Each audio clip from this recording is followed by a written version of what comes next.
Welcome back to miniature foods. இன்னைக்கு நம்ம பார்க்க போகிறது ஒரு சூப்பரான ஸ்வீட் ரெசிபி. அது வேற எதுவும் இல்லைங்க, எல்லாருக்கும் பிடிச்ச ரவா கேசரி தான் பண்ண போகிறோம்.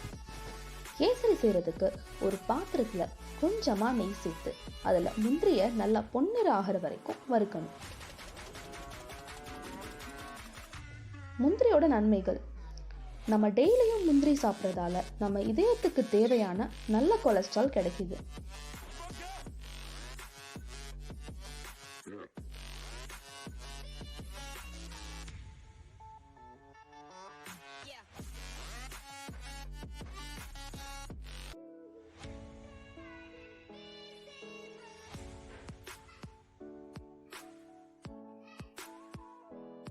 முந்திரியை நல்லா வறுத்தோன்னே அதை ஒரு தட்டில் மாற்றி வச்சுக்கலாம்.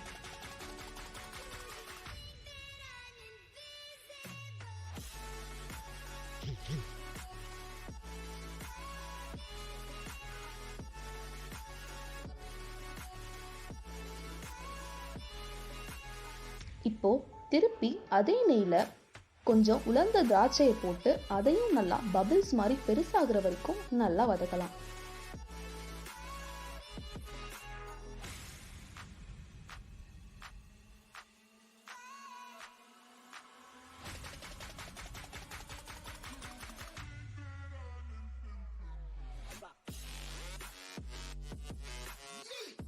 அதை ஒரு பிளேட்ல மாத்தி வச்சுக்கலாம்.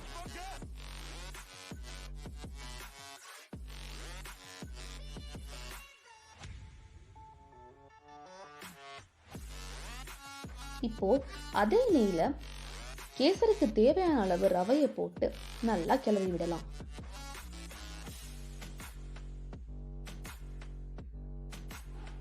ரவை நல்லா பொன்னிற ஆகிற வரைக்கும் நல்லா வதக்கலாம். எந்த அளவுக்கு நம்ம ரவையை வறுக்கிறோமோ அந்த அளவுக்கு கேசரி நல்லா டேஸ்டா இருக்கும்.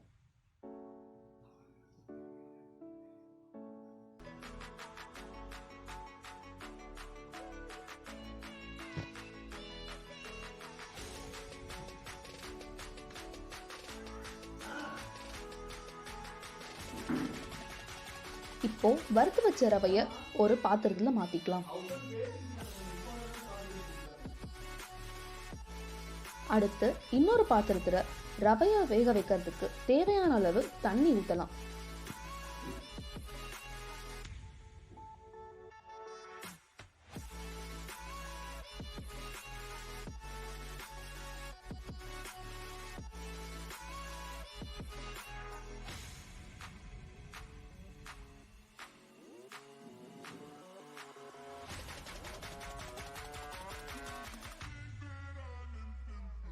அந்த தண்ணி நல்லா கொதிச்சோடனே அதில் கொஞ்சம் கேசரி பவுடரும் கொஞ்சம் ஏலக்காய் தூளும் போடணும்.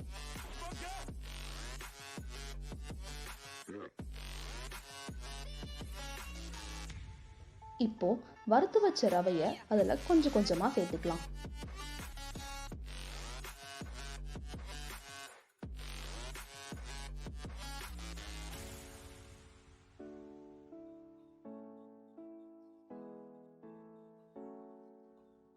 இப்போ அதை நல்லா கிளறி விடணும்.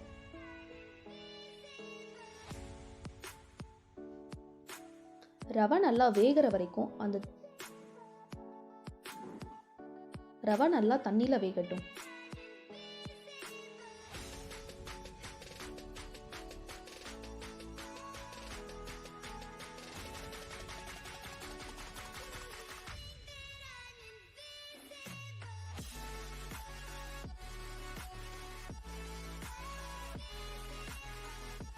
இப்போ கேசரி கொஞ்சம் கெட்டியானோனே அதுல தேவையான அளவு சர்க்கரையை போட்டு நல்லா கிளறி விடலாம்.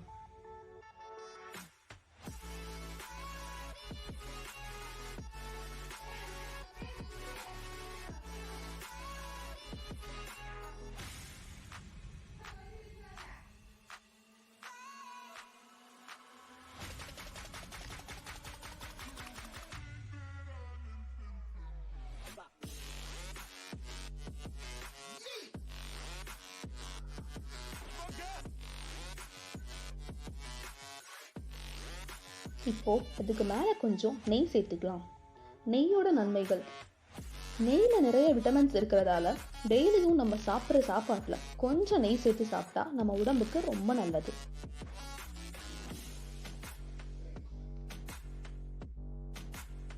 இப்போ வறுத்து வச்ச முந்திரி திராட்சையை அதில் சேர்த்துக்கலாம்.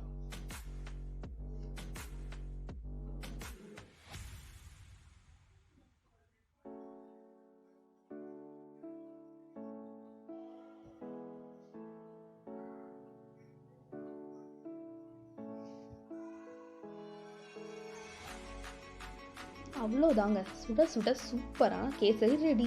யம்மி.